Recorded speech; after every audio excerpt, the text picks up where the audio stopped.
Pasó en Beirut el 2020. El 4 de agosto del 2020, una de las explosiones no nucleares más potentes de la historia sacudió el puerto de Beirut, el Líbano.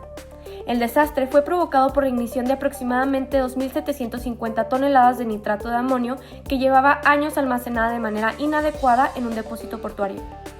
La explosión causó la muerte de al menos 218 personas, dejó más de 7.000 heridos y destruyó miles de viviendas, dejando a 300.000 personas sin hogar en cuestión de minutos. El origen del incidente remonta en 2013, cuando un buque mercante con dificultades técnicas atracó en Beirut, transportando la carga de nitrato de amonio. Las autoridades libanesas confiscaron el material y lo almacenaron sin las medidas de seguridad necesarias. A pesar de repetidas advertencias sobre el peligro que representaba, finalmente, el 4 de agosto del 2020, un incendio en el puerto provocó la reacción del compuesto. Este desastre agravó aún más la crisis económica y social del Líbano, que ya enfrentaba una profunda recesión, una crisis política y los efectos de la pandemia del COVID-19. El día de hoy vamos a desentrañar la ciencia detrás de esta explosión, desde las propiedades del nitrato de amonio hasta las implicaciones éticas de su manejo. Para empezar, ¿qué es exactamente el nitrato de amonio? El nitrato de amonio es un compuesto altamente soluble en agua, ampliamente utilizado en la agricultura y la industria. Su alto contenido de nitrógeno lo convierte en un fertilizante eficaz, ya que permite una rápida absorción por las plantas y favorece su crecimiento. Como mencionaba Vale, su uso más común es como fertilizante en la agricultura, debido a su rápida liberación de nitrógeno que contribuye al crecimiento de los cultivos. También es un componente clave en la fabricación de explosivos utilizados en minería, construcción y demoliciones, así como en pirotecnia. Además, tiene aplicaciones en la medicina, ya que se utiliza para producir óxido nitroso, un gas anestésico. El nitrato de amonio es un compuesto versátil con aplicaciones en diversos sectores, desde la agricultura hasta la medicina. Para entender la magnitud de la explosión de Beirut, es importante analizar qué ocurre a nivel molecular. Cuando se supera una temperatura de 300 grados Celsius, se generan grandes cantidades de nitrógeno gaseoso, vapor de agua y oxígeno. La rápida expansión de estos gases, combinada con la liberación de calor, es lo que provoca la explosión. En el nitrato de amonio sólido, los iones se mantienen unidos por enlaces iónicos. Al calentarse, estos enlaces iónicos se rompen, permitiendo que los átomos se reorganicen. Es así como se forman nuevos enlaces covalentes, un triple enlace covalente en el óxido nitroso y un enlace covalente que une el oxígeno con el nitrógeno.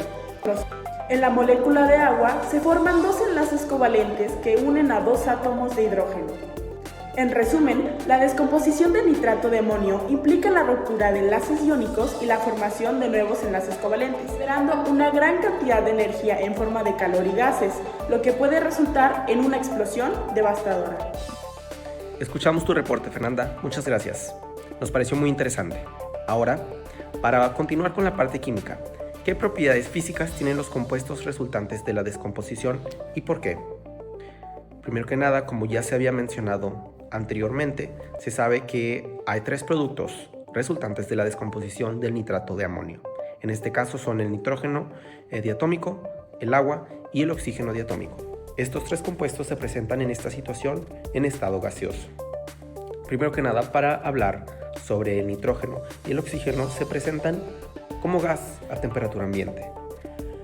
Ambos tienen una geometría molecular lineal, lo cual hace que estas moléculas sean no polares. Por ende, experimentan únicamente fuerzas intermoleculares de dispersión de London. Al ser moléculas simples con una masa molar de 28 y 32 gramos por mol respectivamente, tienen puntos de fusión y ebullición muy bajos. Igualmente, al ser moléculas no polares, tienen baja solubilidad en agua. Ahora, en cuanto al agua, pues sabemos que esta molécula se presenta en estado líquido a temperatura ambiente. Su geometría molecular en este caso es angular, por ende es una molécula polar. Esto hace que experimente fuerzas intermoleculares no solo de dispersión, sino que igualmente de dipolo-dipolo y puentes de hidrógeno. Al tener una masa molar menor de las otras dos moléculas, estas fuerzas intermoleculares ayudan a que siga teniendo un punto de fusión y ebullición más alto, en este caso 0 y 100 grados centígrados respectivamente. Muchas gracias, Iván, por tu reporte.